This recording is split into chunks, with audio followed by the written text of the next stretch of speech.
Doctor గారు, నా పేరు మల్లేష్. నేను క్వారీలో పనిచేస్తాను. కొండను తొలగించటానికి గ్రానైట్ పెట్టినప్పుడు అది పేలిన శబ్దానికి కొద్దిసేపటి దాకా నాకు చెవులు వినపడలేదు. ఆ తరువాత కొద్దిసేపటికి మామూలయ్యాయి. ఇది జరిగి నెల రోజులవుతుంది.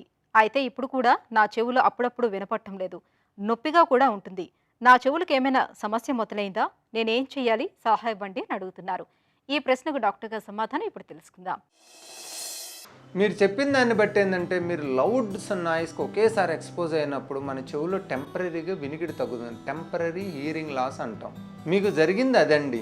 ఆ టైంలో మీరు లౌడ్ సౌండ్కి, ఆ బ్లాస్ట్కి ఎక్స్పోజ్ అయ్యారు. ఆ లౌడ్ సౌండ్ నుంచి లోపల ఉన్న అవుటర్ ఎయిర్ సెల్స్ అంటాము, మన లోపల చెవులో ఉంటాయి అన్నమాట ఎయిర్ సెల్స్. అవి మన వినికిడిని బ్రెయిన్లోకి తీసుకెళ్ళటానికి అవి డ్యామేజ్ అవుతాయి. అవి డైరెక్ట్గా ఈ సౌండ్ నుంచి అయినా డ్యామేజ్ కావచ్చు. రెండోది, అక్కడ ఉన్న బ్లడ్ వెజల్స్ వాసోస్పాజంలోకి వెళ్ళినప్పుడైనా ఇది జరిగి ఉండొచ్చు. యూజువల్గా ఎక్కువ మందికి ఏమవుతుందంటే, మనం సౌండ్ని బయటికి రాంగ్లోనే 1-2 రోజులు ఆ టెంపరీ హియరింగ్ లాస్ అనేది ఇంప్రూవ్ అయిపోయి నార్మల్ స్టేజ్కి వస్తుంది అనమాట. అలా కాకుండా మీరు ఒకసారి లౌడ్ నాయిస్కి ఎక్స్పోజ్ అయిన తర్వాత కూడా కంటిన్యూస్గా సమ్ షార్ట్ ఆఫ్ నాయిస్కి ఎక్స్పోజ్ అవుతూ ఉంటే, మీ ప్రొఫెషనల్ వర్క్ నుంచి కానీ ఫోనుల నుంచి కానీ కొంతమందికి ఆ హియరింగ్ లాస్ అనేది పార్షియల్గా ఇంప్రూవ్ అయ్యి, what ever is the outer air cell damage కూడా పార్షియల్గా ఇంప్రూవ్ అయ్యి రెసిడ్యువల్ డ్యామేజ్ ఉంటుంది అనమాట. ఈ రెసిడ్యువల్ డ్యామేజ్ కొన్ని సెల్స్ ఆల్రెడీ డిస్ఫంక్షన్ అయినప్పుడు ఇలా మనకు అప్పుడప్పుడు పెయిన్ రావటం, అప్పుడప్పుడు వినికిడి తగ్గినట్టు ఉంటుంది తెలుస్తుంది అనమాట. మీరు ఒకసారి ఆడియోమెట్రీ, ఆటో ఎకోస్టిక్ ఇమిషన్ టెస్ట్ చేసుకున్నట్లయితే మీకు ఎగ్జాక్ట్గా హియరింగ్ ఎంత ఉంది, ఆ ఎయిర్ సెల్స్ కూడా డ్యామేజ్ లెవెల్ మనకు తెలుస్తుంది అనమాట.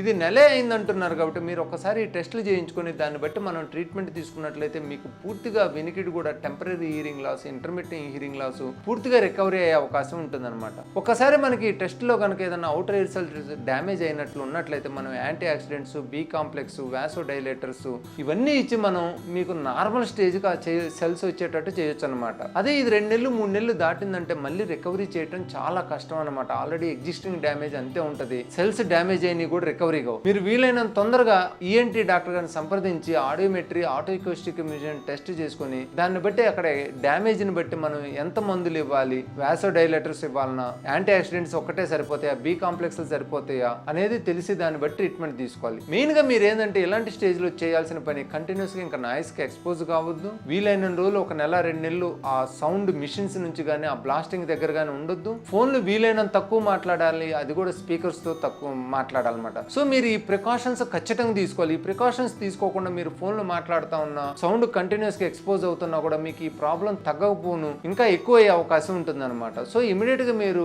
ఏదన్నా మిషన్ క్వారీ దగ్గర ఉండి కంటిన్యూస్ సౌండ్కి ఎక్స్పోజ్ అవ్వాల్సి వస్తే అది టెంపరీగా మీరు జాబ్ని చేంజ్ చేసుకోవటం, టెంపరీగా లీవ్ పెట్టుకుంటూ లీవ్ తీసుకోవటము చేస్తే మీకు అది ఆ డ్యామేజ్డ్ సెల్స్ అనేవి రికవరీ అయిపోయి మీరు మళ్ళీ నార్మల్ స్టేజ్కి వచ్చే అవకాశం ఉంటుందన్నమాట.